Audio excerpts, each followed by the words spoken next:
महाबोधि बुद्ध गया का इतिहास। नमस्कार, मैं देवेश शाक्य, आप देख रहे हैं DKTV 112। इतिहास बहुत समृद्ध और प्राचीन है, जो मुख्य रूप से गौतम बुद्ध के जीवन और बौद्ध धर्म के उदय से जुड़ा है। ये बिहार के गया जिले में स्थित है और बौद्ध धर्म के 4 प्रमुख तीर्थ स्थलों बोध गया, सारनाथ, कुशीनगर, लुम्बिनी में से एक है। चलिए इसके इतिहास को संक्षेप में समझते हैं। प्राचीन काल, बुद्ध का ज्ञान प्राप्ति लगभग 528 BC। बोधगया का सबसे महत्वपूर्ण ऐतिहासिक क्षण तब आया जब सिद्धार्थ गौतम, जो बाद में गौतम बुद्ध कहलाए, ने यहाँ बोधि वृक्ष के नीचे 49 दिनों की तपस्या के बाद निर्वाण ज्ञान प्राप्त किया। उस समय ये क्षेत्र ओरुवेला के नाम से जाना जाता था। सम्राट अशोक का योगदान 3वीं शताब्दी ईसा पूर्व। बौद्ध धर्म को अपनाने के बाद मौर्य सम्राट अशोक ने बोधगया का दौरा किया। उन्होंने बुद्ध की स्मृति में एक हीरे के सिंहासन, वज्रासन और एक छोटा मंदिर बनवाया, जो बाद में महाबोधि मंदिर का आधार बना। अशोक ने यहाँ एक स्तूप और बोधि वृक्ष की रक्षा के लिए व्यवस्था भी की।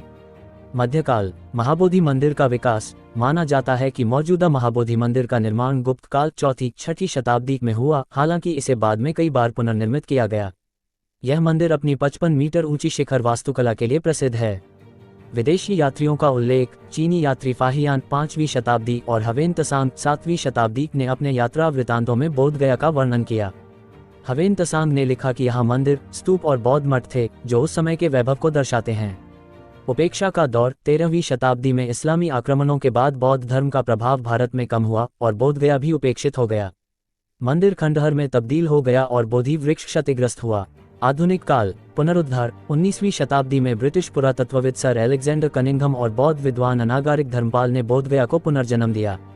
1880 के दशक में मंदिर का जीर्णोद्धार शुरू हुआ, जिसमें ब्रिटिश सरकार और बर्मा, म्यांमार के बौद्ध समुदाय ने मदद की। विश्व धरोहर स्थल। 2002 में यूनेस्को ने महाबोधि मंदिर परिसर को विश्व धरोहर घोषित किया। यहाँ का बोधि वृक्ष आज भी मूल वृक्ष का वंशज माना जाता है, जिसे कई बार पुनर्जनन किया गया। आज का बोधगया। आज ये दुनिया भर के बौद्ध तीर्थयात्रियों और पर्यटकों के लिए एक प्रमुख केंद्र है। यहाँ विभिन्न देशों जैसे थाईलैंड, जापान, श्रीलंका के मठ और मंदिर भी हैं। महत्वपूर्ण स्थान। महाबोधि मंदिर, बुद्ध की ध्यान मुद्रा वाली मूर्ति और वज्रासन यहाँ के मुख्य आकर्षण हैं। बोधि वृक्ष, मूल वृक्ष का वंशज जो बुद्ध के ज्ञान का साक्षी है। अनिमेष लोचन चैत्य, रत्नघर चैत्य, ये मंदिर परिसर के अन्य पवित्र स्थल हैं। बोधगया का इतिहास न सिर्फ बौद्ध धर्म बल्कि भारत की सांस्कृतिक और धार्मिक विविधता का भी प्रतीक है। क्या आप इसके किसी खास पहलू, जैसे मंदिर की वास्तुकला या अशोक के योगदान के बारे में और जानना चाहेंगे? महाबोधि मंदिर की वास्तुकला। महाबोधि मंदिर अपनी अनूठी और प्राचीन वास्तुकला के लिए प्रसिद्ध है, जो भारतीय मंदिर निर्माण कला का एक बेहतरीन उदाहरण है।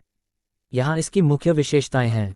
शिखर टावर। मंदिर का सबसे प्रमुख हिस्सा इसका 55 मीटर ऊंचा केंद्रीय शिखर है, जो पिरामिडनुमा संरचना के साथ ऊपर की ओर पतला होता जाता है।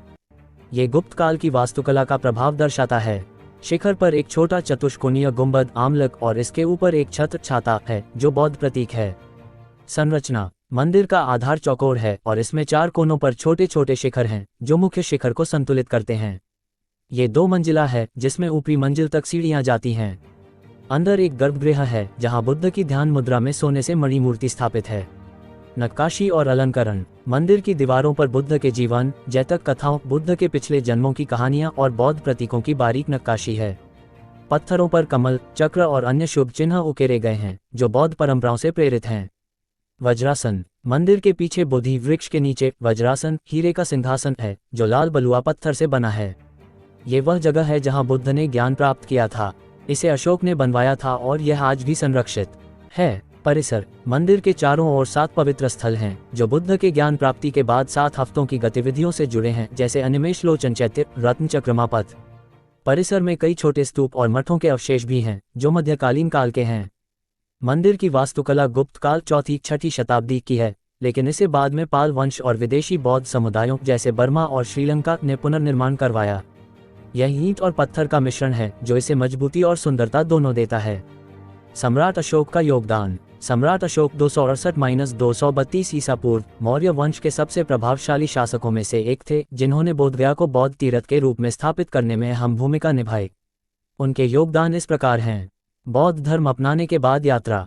कलिंग युद्ध 261 BC के बाद अशोक ने युद्ध की विभीषिका देखकर बौद्ध धर्म अपनाया।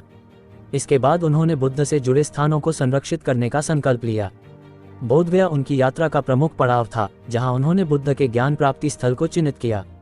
वज्रासन की स्थापना। अशोक ने बोधि वृक्ष के नीचे एक वज्रासन बनवाया जो लाल बलुआ पत्थर का एक चबूतरा है। यह आज भी मंदिर के पीछे मौजूद है और इसे बुद्ध की ध्यान स्थली माना जाता है। प्रारंभिक मंदिर। इतिहासकारों का मानना है कि अशोक ने यहाँ एक छोटा मंदिर बनवाया था जो बाद में महाबोधि मंदिर का आधार बना। यह मूल संरचना अब मौजूद नहीं है, लेकिन इसके अवशेष गुप्त काल के मंदिर के नीचे मिले हैं। स्तूप और बोधि वृक्ष की रक्षा। अशोक ने बोधगया में कई छोटे स्तूप बनवाए और बोधि वृक्ष को संरक्षित करने के लिए एक रेलिंग वेदिका बनवाए। मूल वृक्ष समय के साथ नष्ट हो गया, लेकिन उसका वंशज आज भी मौजूद है।